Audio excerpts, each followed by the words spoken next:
আসসালামু আলাইকুম। সকলকে অনেক ধন্যবাদ। আপনারা আমাকে অনেকেই সাপোর্ট করেছেন এবং প্রায় আজকে ১২২ জনের মতো সাবস্ক্রাইব হয়েছে এবং আমি লাইভ করার সুযোগ পেয়েছি। তাই আপনাদের সকলকে ধন্যবাদ। আর আসলে আমার জন্য একটু খুশিরই সংবাদ, কিন্তু খুশি রাখতে পারলাম না। আপনারা জানেন কিছুদিন আগে আমাদের বাংলাদেশে মাইলস্টোন স্কুল অ্যান্ড কলেজে একটি বিমান দুর্ঘটনায় প্রায় ৩৫ থেকে ৪০ জন শিক্ষার্থী এবং শিক্ষক শিক্ষিকা শহীদ হয়েছেন এবং আমরা তার আত্মার মাগফিরাত কামনা করছি এবং তাদের শোক সন্তপ্ত পরিবারের প্রতি গভীর শ্রদ্ধা এবং শোক প্রকাশ করছি। এবং তার পাশাপাশি সেনাবাহিনীর উচ্চতর কর্মকর্তা, বিমান বাহিনীর উচ্চতর কর্মকর্তা সকলকে এবং সরকারের বর্তমান যে সরকার রয়েছে সেই সরকারের উচ্চ মহলে আমি আপিল করছি যাতে এই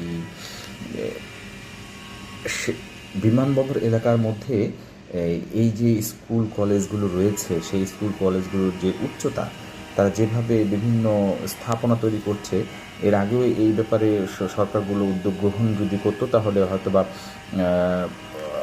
এরকম অনেক কিছুই দুর্ঘটনা নাও ঘটতে পারত এবং বড় ধরনের দুর্ঘটনা ঘটবে না সেই নিশ্চয়তা আমরা দিতে পারি না। তাই আমাদের আহ্বান থাকবে এইখান থেকে এই স্থাপনাগুলোকে দ্রুত সত্য সরিয়ে নেওয়া, বিশেষ করে স্কুল কলেজগুলোকে।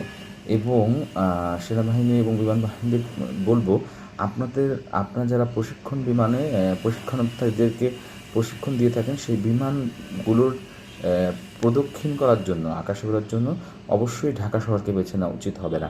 কারণ ঢাকা শহর হচ্ছে অত্যন্ত ঘনবসতিপূর্ণ এলাকা এবং এই ঘনবসতিপূর্ণ এলাকায় এরকম দুর্ঘটনা অহরহ হয়ে যেতে পারে, এটা অস্বাভাবিক কিছু না।